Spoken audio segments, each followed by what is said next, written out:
So, foie gras. Yeah. Duck. What is foie gras?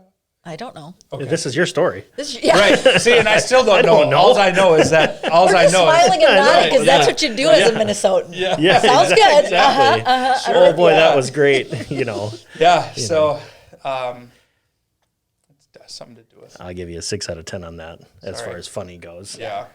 Well, Maybe we could just edit that whole story out. Hey, everybody. Thank you for tuning in to this week's episode of the Buffalo Community Podcast. We've got episode, I think, 35 on deck for us. But before we get started, you know the drill. You also don't have to look at the cameras. no, just look at you guys. Yeah. Be natural. This is the Buffalo Community Podcast, all about the greatest small town in the USA, love the camera people in it, and how it all works together. Here are your hosts, Tyler Reiss and Mark Benzer.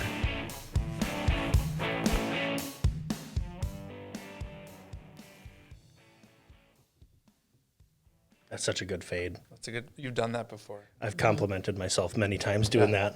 right? Okay, here we are. It's episode 34, 35-ish. And we have with us Melissa Mulder of Wright County United Way. And I'm sure everybody knows what that is. Well, I think they've heard of United Way, but more specifically, the Wright County version of United Way, because this is indeed the Buffalo Community Podcast of how it all works together here. I don't want to say we don't care about everything else in the country, but let's really look at Buffalo. Yeah. So why don't you give us a 30,000-foot view of what you do? Yeah. Yeah, great. Well, thanks for letting me be here. I really appreciate it. It's great to be with you guys.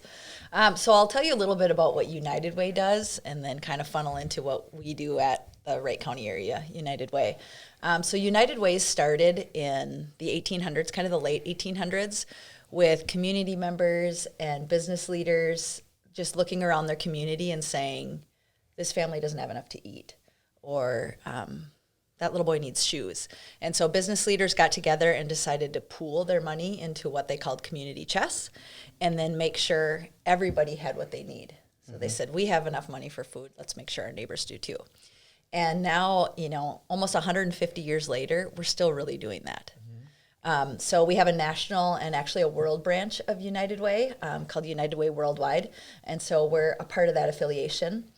And what we do locally here in Wright County is similar to that of our national organization. Sure.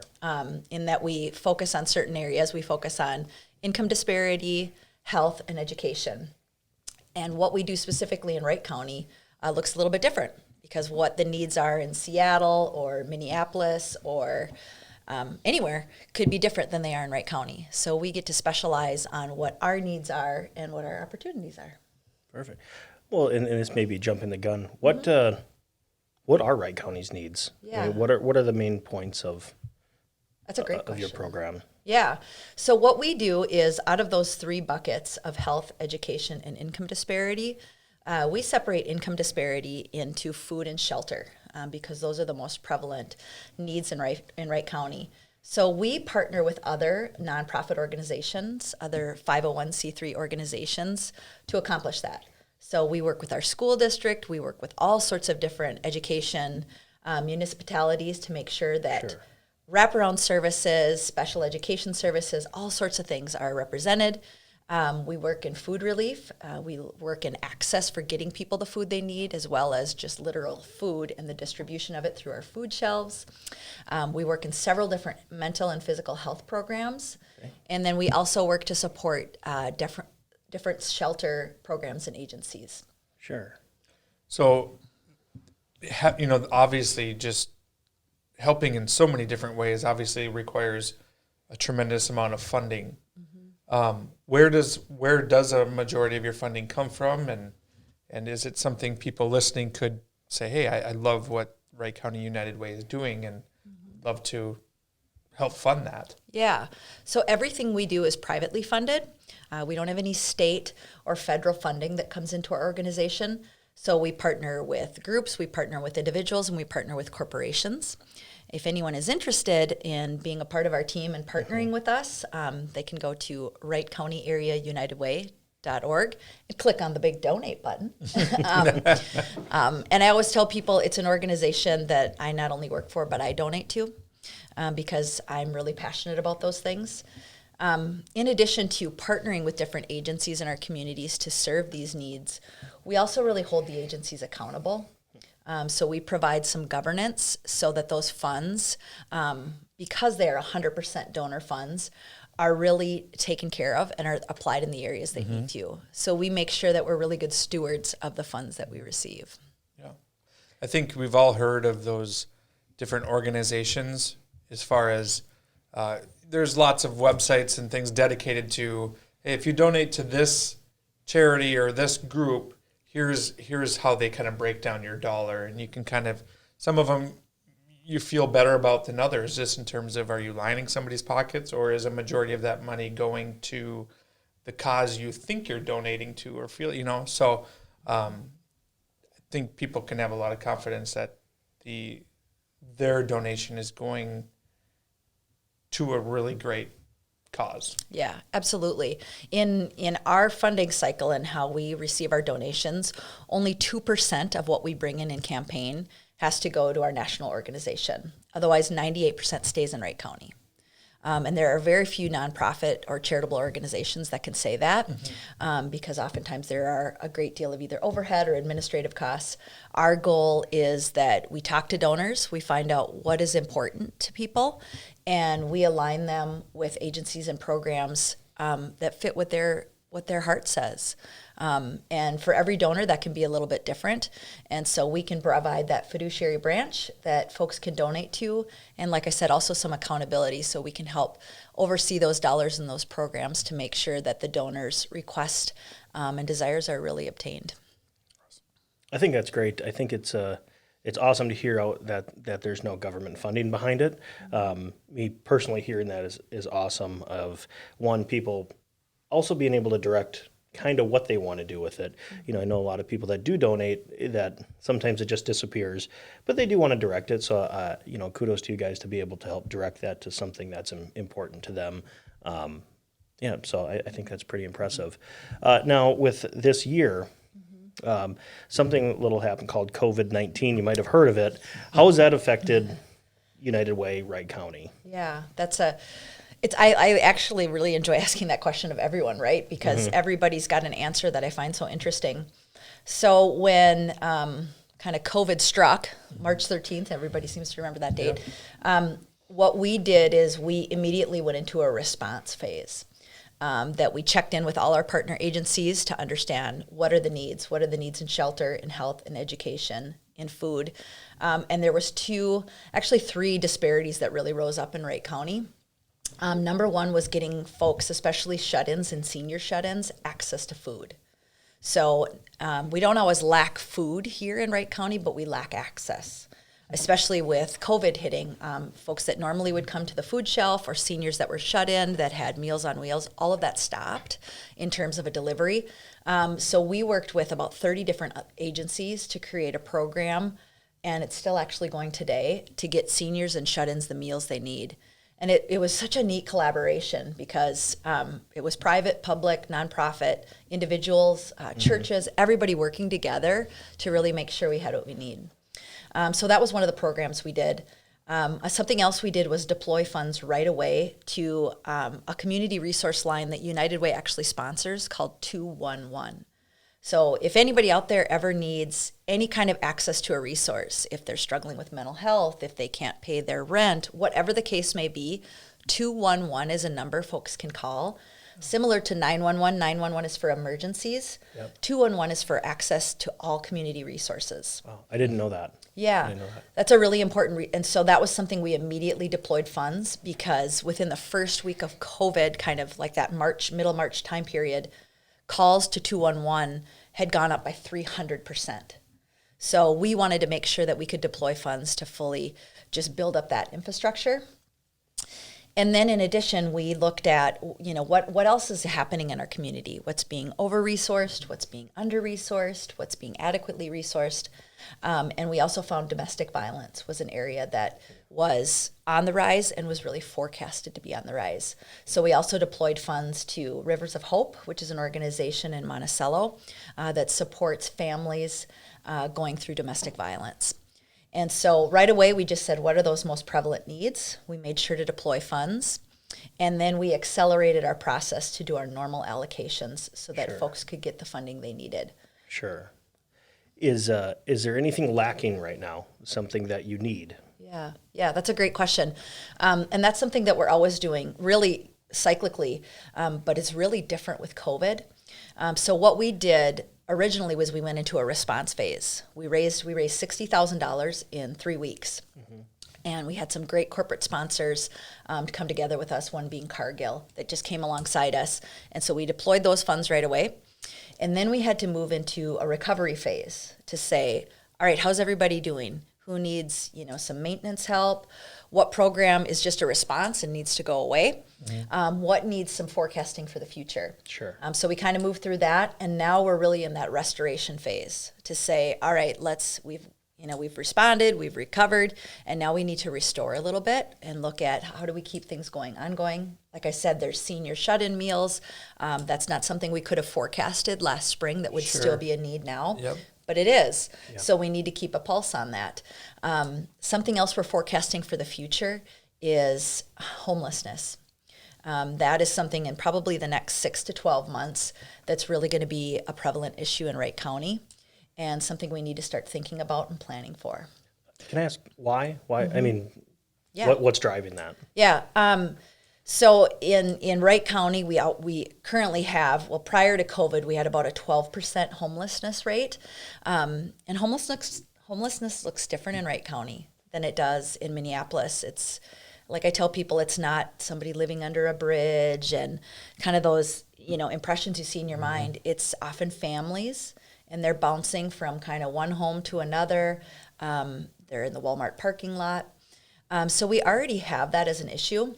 And with everything with COVID, with folks losing their job, with just restrictions being lifted or in place in other places, it's really going to affect folks just being able to stay in their homes and afford their homes.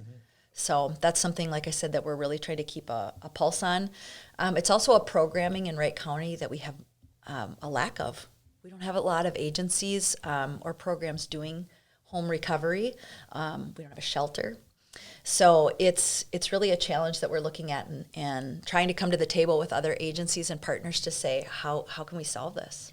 12%, that's shocking to hear. Yeah. That's what I was going to say. I think that in a, I guess, quote unquote normal time, you're saying 12% is pretty typical. It's like 1,800 people in Buffalo. Right. Sorry. It'd be because we're about 17,000. Yeah, Holy cow, like I said, it's different than we anticipate, and there's a lot of families kind of bouncing around and like you said, and we've talked about before, you have a picture of what homelessness looks like, and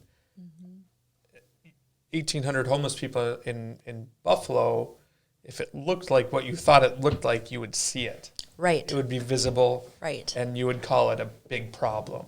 Correct. But we don't really see it. Right. But it's obviously happening to a much greater extent than we realize. So, we're kind of diving down this. Is this a chronic problem? Is this on the rise? I mean, is it the same 12%? Is it kind of people dipping in and out of, all right, kind of back on track, but we kind of fell in? I mean, I'm that's kind a of good question. Curious. Homelessness is generally, it's a transient issue, right? So some folks are here or there. It's also a really layered issue. So there's kind of the statement too that like we're just one paycheck away from this. There's generally multiple reasons why folks become homeless. There could be addiction or mental health issues. It could be a lack of either family or community resources. But there's generally many layers that ultimately bring a family to that point. One great agency that we partner with and support is a group called Great River Family Promise. And it's located in Elk River, and they work with Sherburne and Wright County. And what they do is they take a family in, and they house them at churches in the evening, and then those families come to a house during the day, and they get all sorts of wraparound services. So if they have children, those children are cared for. If they need mental health counseling, if they need some physical health resources, if they need job training or education, those issues are really looked at. Sure. And they have a huge success rate for rehoming folks. So it's really addressing kind of everything, because it's usually not just one thing. Yeah. And by addressing just one thing, you're putting a Band-Aid on a pretty big wound. And so I can see why that would show really good success, where you're getting down to the root of the problem. Right. So that's, I can, so when you come across these families with these needs, are they finally, well, they're calling 211 potentially.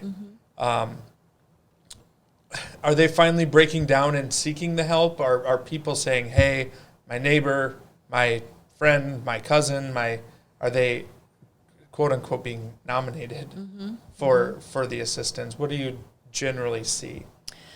Everything. Yeah. We see everything. I would say, and we even to our organization, though we don't do anything direct client service, I still get a lot of those calls. And a lot of the calls are my son or my neighbor or a friend. But some are myself. I'm in this scenario. I'm in this situation. It's great when someone themselves calls, because if you are ready to change, you'll be so much more likely to succeed. Yeah. And that's what our goal really is that that we don't do Band-Aid services, is that we really create outcomes. And so that not only is that individual or that family helped, but our community gets stronger. Yeah. So it's really best when somebody themselves wants the help and is ready to change. Yeah.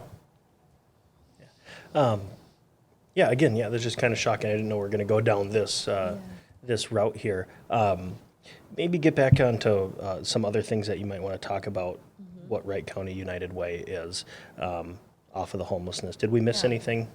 You know, one of the programs that our donors are always really, really excited about is our Backpack Buddies program. And so our service area includes St. Michael, Albertville, Buffalo, and Monticello. And we do some kind of food supplemental program in all of our schools. So in St. Michael and Albertville, we fund a breakfast and snack program. And in all our Monticello schools and all our Buffalo schools, we do the Buddy Backpack program.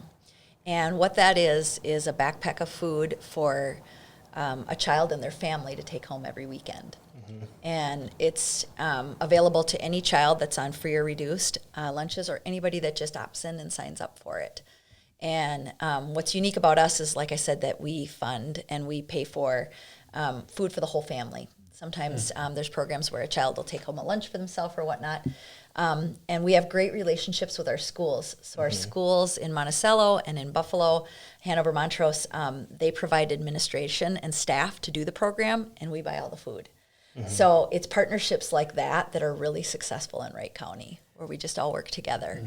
And then ultimately families and children are fed. So that's a program donors are always really excited to get behind. Yeah, as a last year, I think Edina Realty here in Buffalo was a part of, I forget what event it was, but it got canceled or postponed. But we had a bunch of these backpacks that I think it was the Street Party of Hope, I think. I think due to weather it got canceled or postponed. But we had all these backpacks full of some food and then some women's products as well. So now we had all this stuff where to go. So we contacted the schools, and to see that Backpack Buddies program and the principals up there to get this stuff is, oh my goodness, to see like the looks on their faces and then be involved in those schools. You know, these really make big changes to these kids who it's no fault of their own that they're struggling. Yep. And having people set it up and then see it firsthand of donating, and you see it. So I do encourage everybody that hasn't donated, do something like that or get involved this year or whenever you can. This year's a little bit weird to be able to volunteer, but certainly send your money, especially we're coming into the winter season. Thanksgiving's around the corner, Christmas, kind of that time of people could use that extra leg up. So thanks for that. And I didn't know it was Backpack Buddies with United Way, but I've seen that. We've seen the donations there, and Rivers of Hope, we did the same thing there as well. Just a tremendous opportunity for people to get involved locally, and it's affecting people that you might not know. and have no idea. So I don't know. Yeah. Does the holiday season bring unique challenges or needs, or does it stay pretty consistent throughout the year? It does. We fund several programs that provide, those basic services like food through our food shelf, that we do a Thanksgiving deal or we'll do a holiday meal. We've worked with the Lions Club in Monticello to provide a Christmas or a holiday meal. What else really goes on the rise in December is mental health and mental health issues. And so that's something that spikes. And so we try to provide programming to help those individuals. It sounds like a strange combination, but December and then all the way through New Year's, there's the largest spike in mental health issues. So that's something we're really focused in, something that we really take pride in looking at.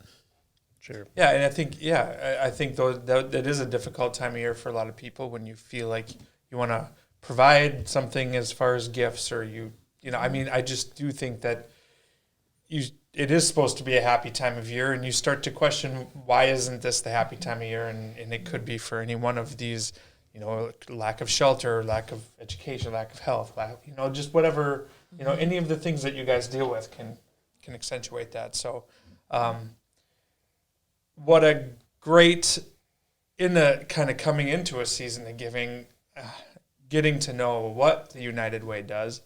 We've all heard of it. Everybody's heard of it. But what exactly do you guys do? And I'm blown away. And hopefully everybody watching and listening is blown away and can, if they were so moved, find some dollars to allocate this year to the United Way. Yeah. So maybe let's shift away from a little bit of from United Way. Let's learn a little bit more about you, because it's all about the people in it and how it all works together. So tell us a little bit about you. What you did before this. I'll let you take the. Yeah. Okay. Well, I'm married to my husband's name is Jed. Jed works for MnDOT. So he keeps us all safe. Shout out to the Orange Angels that keep our roads plowed. Sounds like we might get some snow tomorrow. Yeah. So then I become a snow plow driver's widow all winter because he's gone. And so we've lived in Buffalo for about 13 years. We moved here when we were pregnant with our daughter Peyton, who's a 7th grader.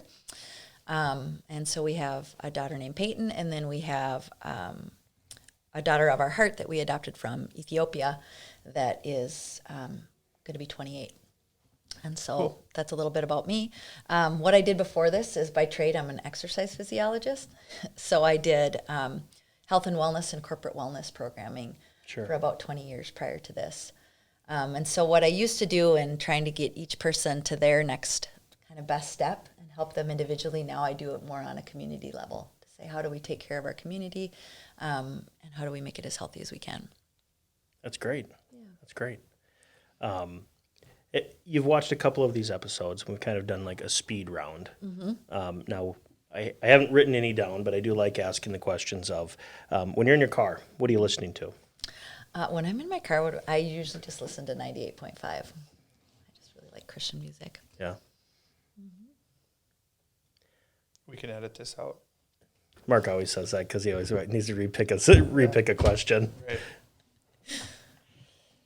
People tend to panic when it gets silent, Yeah, like, And that was only about 1 second. I know.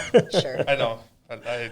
But when I say people, I mean I tend to panic when there's not enough downtime to edit that out. Right. It feels strange that I'm not asking you guys anything, I might add. Are you? That's awkward to me. But I'm fine with it. Oh. I'm fine with it. Do you have any guilty pleasures? McDonald's French fries. Yeah. Yeah, I like the salt. Yeah. They're good.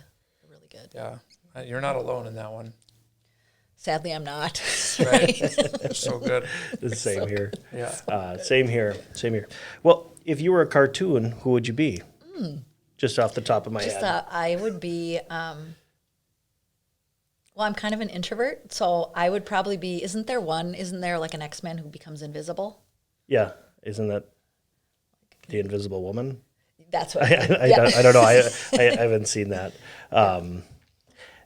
If I had to be, I think it'd probably be Hank Hill I don't know. Can't kill propane and propane Yeah, accessories. absolutely. It's just kind of boring. Staying in the yeah. sales world. Absolutely. Yeah. You know, green grass, cut straight. Yep. You know, I don't know. Yep. Drinking beer with How your about you, Mark? neighbors and Yeah.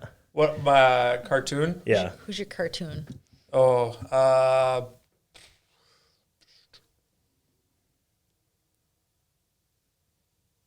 What are some good cartoons? Superman? Spider-Man? Well, my son loves Spider-Man. Maybe. What are some good movie cartoons?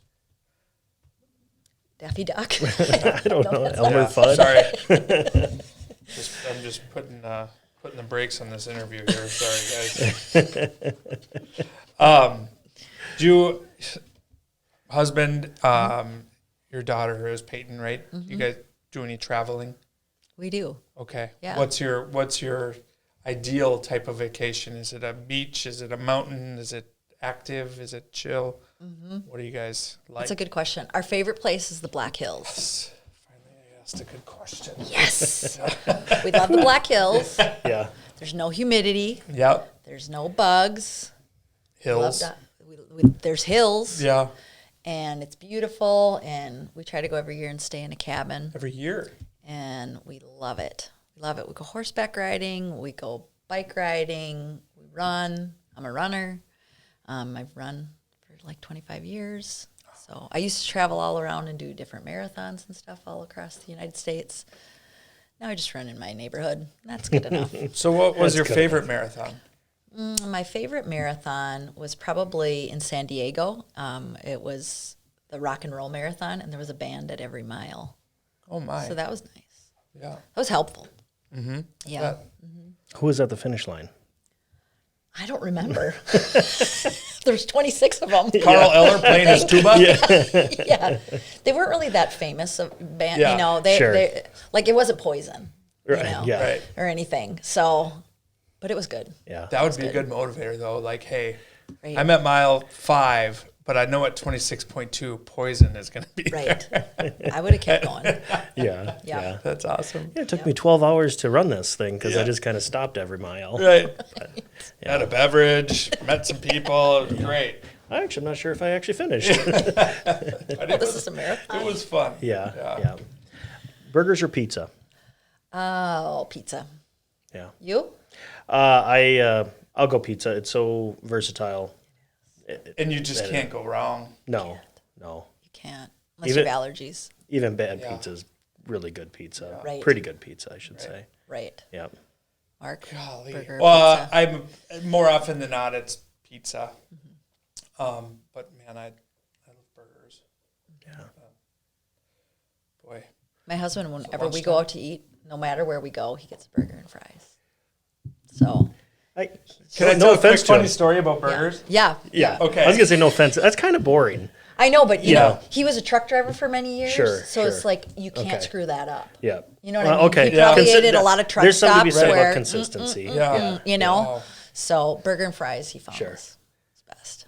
So we're down in St. Petersburg, Florida. I'll make this quick because I don't know. It's kind of funny, but It we better went be to a funny now. restaurant that I don't think exists anymore. It's called Z Grill. It was kind of a fancy restaurant, and you know, sometimes when you go to, depending upon what kind of food you like to eat, some of the fancier restaurants, you look at the menu and you kind of go, it's kind of weird. It's kind of weird. Well, here's a burger. Here, I'll get this foie grass burger. And the only reason we bought it is because it was $28, right? A $28 hamburger, right? If it was a $12 hamburger, we would not have bought it. But it was just like, we're on vacation and we're going to try this. Okay, and what I now know is a foie gras burger, right? But, you know, not Foie gras. understanding. We get it, and then there's like what appears to be like a big portobello mushroom on there. My wife doesn't eat mushrooms. It was like the foie gras. It was like Yeah. the reason it was a $28 burger. So we peel that thing off, leave it on the plate, eat this burger. It's like, it just kind of tastes like a Tastes burger. like a $12 burger. And I'm sure when the server come, they clear that plate, and they're like, oh, like everything's gone except What the made it that made special? it the $20 Right. burger. So, foie gras, Yeah. duck. What is foie gras?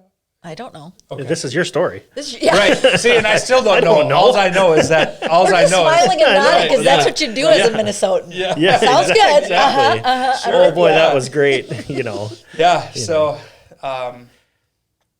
it's something to do with. I'll give you a 6 out of 10 on that as Sorry. far as funny goes. Yeah. Well, Maybe we could just edit that whole story out. I don't think so. I think that's going to keep it was impactful. Yeah. Yes. I'm going to retell it. Right. Yeah. Often. I will give another McDonald's reference, which, they should probably get something out of this first, the fries. So my husband and I and my daughter Peyton, when she was 9, we went to Dubai to see our daughter in Ethiopia.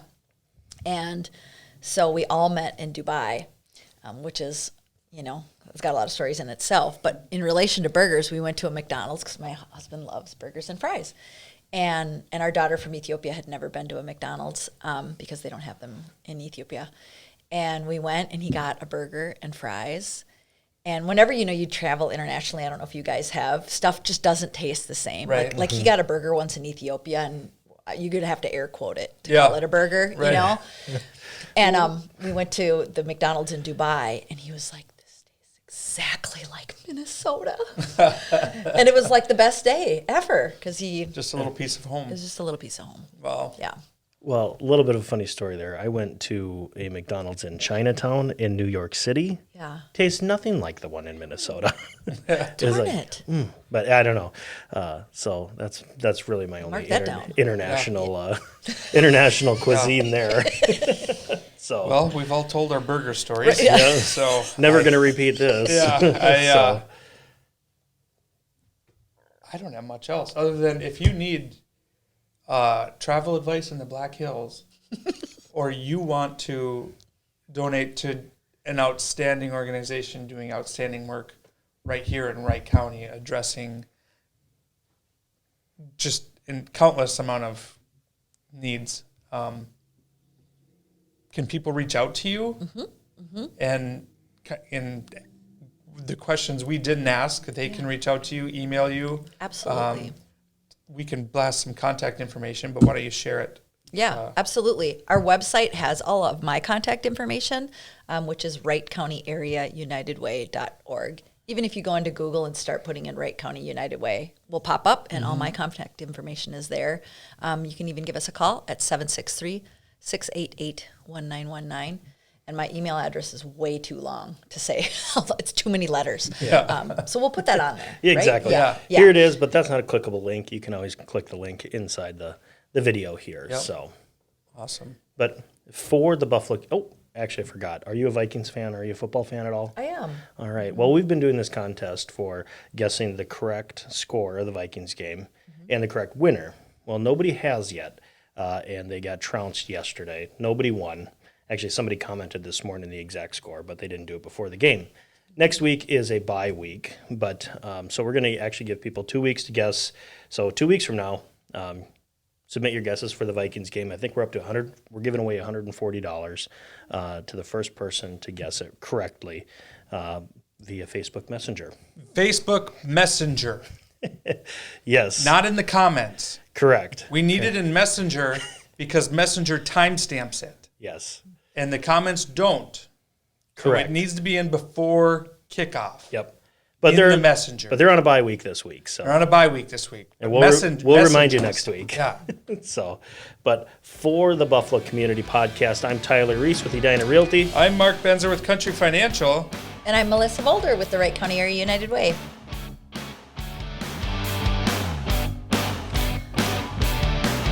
That's a wrap, huh? Good job, you guys. Wow, great job. Listening.